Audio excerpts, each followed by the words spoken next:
एक अखबार वाला प्रातःकाल लगभग 5 बजे जिस समय अखबार देने आता था, उस समय रमेश बाबू उसको अपने मकान की गैलरी में टहलते हुए मिल जाते थे। प्रतिदिन वह रमेश बाबू के आवास के मुख्य द्वार के सामने चलती साइकिल से निकलते हुए अखबार फेंकता और उनको नमस्ते बाबूजी बोलकर अभिवादन करता हुआ फराटे से आगे बढ़ जाता था। क्रमशः समय बीतने के साथ रमेश बाबू के सोकर उठने का समय बदलकर प्रातः 7 बजे हो गया। जब कई दिनों तक रमेश बाबू उस अखबार वाले को प्रातः टहलते नहीं दिखे, तो एक रविवार को प्रातः लगभग 9 बजे वह उनका कुशल क्षेम लेने उनके आवास पर आ गया। तब उसे ज्ञात हुआ कि घर में सब कुशल मंगल है। रमेश बाबू बस यूं ही देर से उठने लगे थे। वह बड़े सविनय भाव से हाथ जोड़कर बोला, बाबूजी, एक बात कहूँ? रमेश बाबू ने कहा, बोलो। वह बोला, आप सुबह तड़के सोकर जगने की अपनी इतनी अच्छी आदत को क्यों बदल रहे हैं? आपके लिए मैं सुबह तड़के विधानसभा मार्ग से अखबार उठाकर और फिर बहुत तेज़ी से साइकिल चलाकर आप तक अपना पहला अखबार देने आता हूँ। सोचता हूँ कि आप प्रतीक्षा कर रहे होंगे। रमेश बाबू ने विस्मय से पूछा, अरे तुम विधानसभा मार्ग से अखबार लेकर आते हो इतनी दूर से? हाँ, सबसे पहला वितरण वहीं से प्रारंभ होता है, उसने उत्तर दिया। तो फिर तुम जगते कितने बजे हो? रमेश बाबू ने पूछा। 2:30 बजे, फिर 3:30 तक वहाँ पहुँच जाता हूँ। फिर? रमेश बाबू ने जानना चाहा। फिर लगभग 7 बजे अखबार बांटकर घर वापस आकर सो जाता हूँ। फिर 10 बजे कार्यालय। अब बच्चों को बड़ा करने के लिए ये सब तो करना ही होता है। रमेश बाबू कुछ पलों तक उसकी ओर देखते रह गए और फिर बोले, ठीक, तुम्हारे बहुमूल्य सुझाव को अवश्य ध्यान में रखूंगा। घटना को लगभग 15 वर्ष बीत गए। एक दिन प्रातः 9 बजे के लगभग वह अखबार वाला रमेश बाबू के आवास पर आकर एक निमंत्रण पत्र देते हुए बोला, बाबूजी, बिटिया का विवाह है, आपको सपरिवार आना है। निमंत्रण पत्र के आवरण में अभिलेखित सामग्री को रमेश बाबू ने सरसरी निगाह से जो पढ़ा, तो संकेत मिला कि किसी डॉक्टर लड़की का किसी डॉक्टर लड़के से परिणय का निमंत्रण था। तो जाने कैसे उनके मुंह से निकल गया, तुम्हारी लड़की?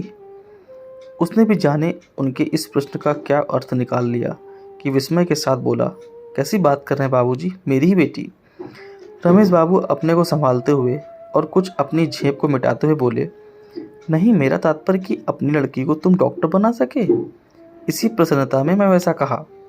हाँ बाबूजी, मेरी लड़की ने MBBS किया है और उसका होने वाला पति भी MD है। और बाबूजी, मेरा लड़का इंजीनियरिंग के अंतिम वर्ष का छात्र है।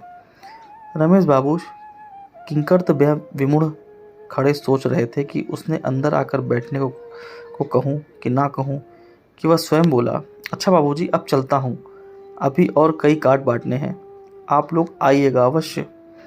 रमेश बाबू ने फिर सोचा, आज अचानक अंदर बैठने को कहने का आग्रह मात्र एक छलावा ही होगा, अतः औपचारिक नमस्ते कहकर उन्होंने उसे विदाई दे दी। उस घटना के 2 वर्षों के बाद जब वह पुनः रमेश बाबू के आवास पर आया, तो ज्ञात हुआ कि उसका बेटा जर्मनी के किसी नामी कंपनी में कहीं कार्यरत था।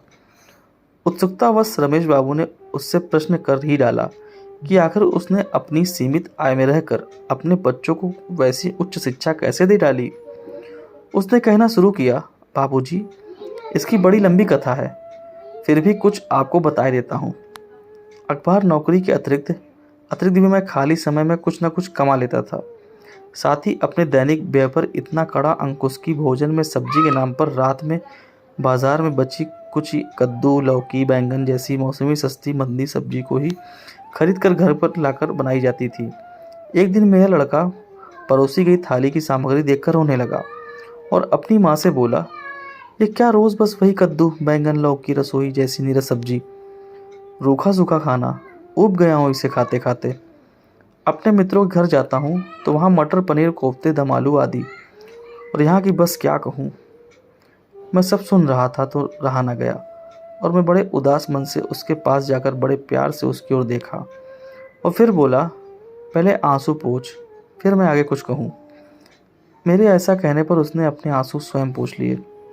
फिर मैं बोला, बेटा, सिर्फ अपनी थाली देख, दूसरी देखेगा तो तेरी अपनी थाली भी चली जाएगी, और सिर्फ अपनी थाली देखेगा तो क्या पता कि तेरी थाली किस स्तर तक अच्छी होती चली जाए।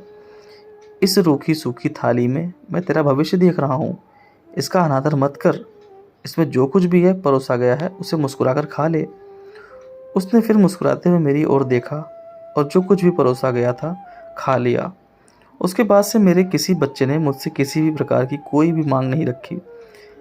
बाबूजी, आज का दिन मेरे बच्चों की उसी त्याग और तपस्या का परिणाम है। उसकी बातों को रमेश बाबू बड़ी तन्मयता के साथ लगातार चुपचाप सुनते रहे और बस यही सोचते रहे कि आज के बच्चों की कैसी मानसिकता है कि वे अपने अभिभावकों की हैसियत पर दृष्टि डाले बिना उन पर लगातार अपनी उटपटांग मांगों का दबाव डालते रहते हैं।